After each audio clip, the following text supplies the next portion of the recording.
kami dari kelompok 4 di sini akan memaparkan hasil diskusi kami terkait dengan isu otonomi daerah yang berjudul Bupati Manokwari minta 4 distrik di Tambrauw dikembalikan. Sebelumnya, perkenalkan nama saya Dinda Febrianti dengan nomor NIM terakhir 191 absen 15. Saya Najwa Sabila dengan NIM belakang 89 nomor absen 13. Saya Rizky Fitriania Pripriani dengan NIM belakang 190 nomor absen 14. Saya Adrian Hadi Putra dengan NIM akhir 192 nomor absen 16. Sebelumnya video ini dibuat untuk memenuhi tugas dari mata kuliah otonomi daerah yang diampu oleh Pak Siti. Di sini saya akan menjelaskan inti masalah dari isu tersebut. Yang pertama, Kabupaten Tambrauw merupakan daerah pemekaran yang dibentuk pada tahun 2008 dengan tujuan untuk meningkatkan pemerataan pembangunan dan pelayanan publik di Papua Barat. Namun dalam proses pemekarannya, keempat distrik tersebut dimasukkan ke dalam wilayah Tambrauw yang seharusnya termasuk sebagai batas wilayah daerah Manokwari, yang kemudian memicu ketidakpuasan di kalangan masyarakat. Masyarakat adat yang mendiami 4 distrik tersebut yaitu distrik Amber Bakan, distrik Kebar, distrik Senopi, dan distrik Mubrani merupakan suku Meyah dan juga suku Mpur. Menolak pemindahan ini karena merasa bahwa secara budaya, adat istiadat dan bahasa mereka lebih dekat dengan masyarakat yang ada di Manokwari dibandingkan di Tambrauw. Mereka menganggap bahwa pemindahan ini dilakukan tanpa konsultasi yang cukup dengan masyarakat adat yang terdampak langsung. Sejak pemindahan ini berlangsung, berbagai protes muncul dari masyarakat adat dan pemerintah daerah Manokwari. Mereka menuntut agar keempat distrik tersebut dikembalikan ke dalam Kabupaten Manokwari. Pada tahun 2022, Bupati Manokwari bersama dengan pimpinan DPRD Manokwari bahkan mengajukan uji materi terhadap Undang-Undang Nomor 14 Tahun 2013 ke Mahkamah Konstitusi.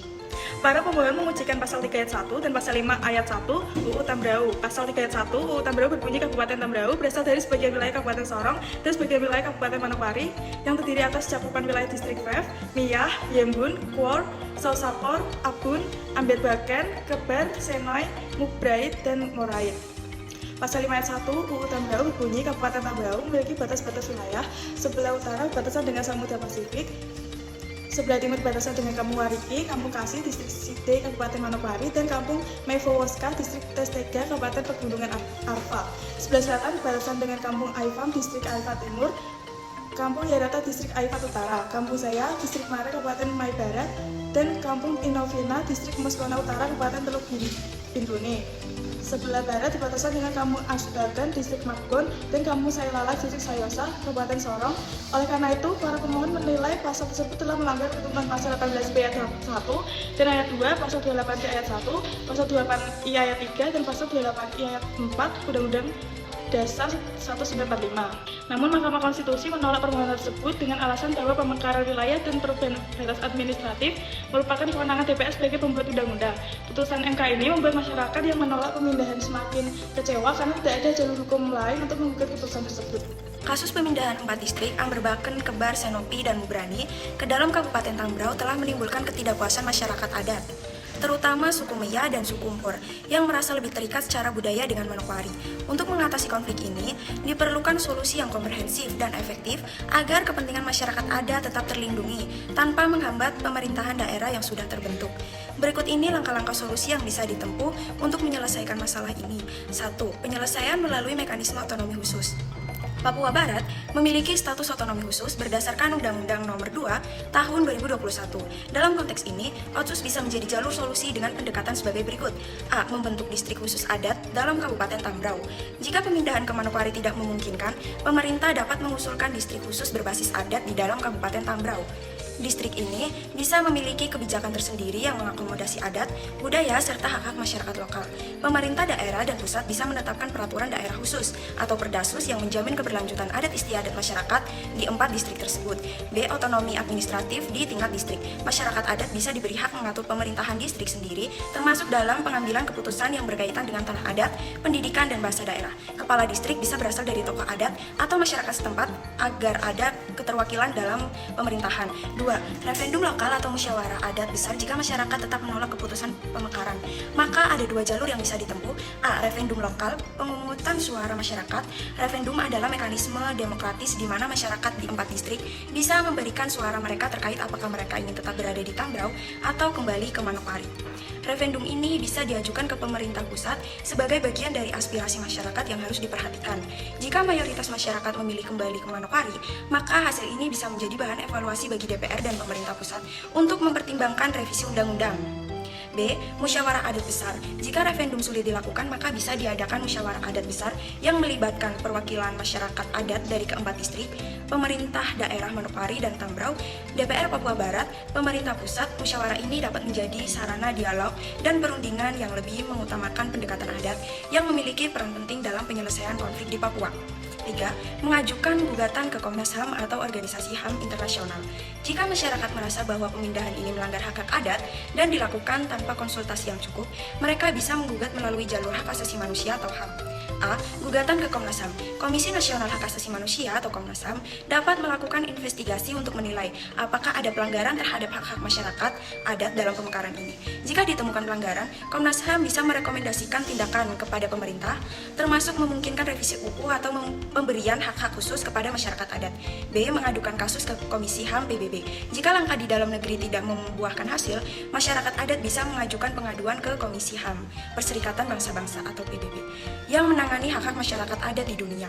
Dukungan dari organisasi HAM internasional bisa memberikan tekanan politik kepada pemerintah Indonesia agar lebih memperhatikan aspirasi masyarakat adat. Lalu solusi yang keempat adalah mendorong revisi Undang-Undang Pemekaran Kabupaten Tambrauw. Yang pertama yaitu melalui mekanisme legislasi di DPR. Walaupun Mahkamah Konstitusi menolak gugatan terkait Undang-Undang Nomor 14 Tahun 2013, revisi undang-undang masih bisa dilakukan oleh DPR melalui mekanisme legislasi. DPR bisa mengajukan perubahan undang-undang untuk meninjau kembali batas wilayah Tambrauw dan mengakomodasi keinginan masyarakat. Mendorong revisi undang-undang ini membutuhkan dukungan dari anggota DPR yang peduli dengan isu masyarakat adat Papua. Lalu yang kedua, mengajukan usulan daerah otonomi baru. Jikalau mengembalikan keempat distrik ke Manokwari sulit dilakukan, opsi lain adalah mengusulkan pembentukan daerah otonomi baru sebagai solusi alternatif. Misalnya, empat distrik tersebut bisa membentuk kabupaten baru yang lebih sesuai dengan identitas budaya masyarakat setempat.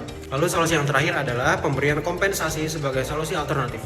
Jika pemindahan ke Manokwari tetap tidak bisa dilakukan, maka pemerintah bisa memberikan kompensasi yang nyata agar masyarakat merasa lebih diperhatikan. Dana khusus untuk pengembangan wilayah adat.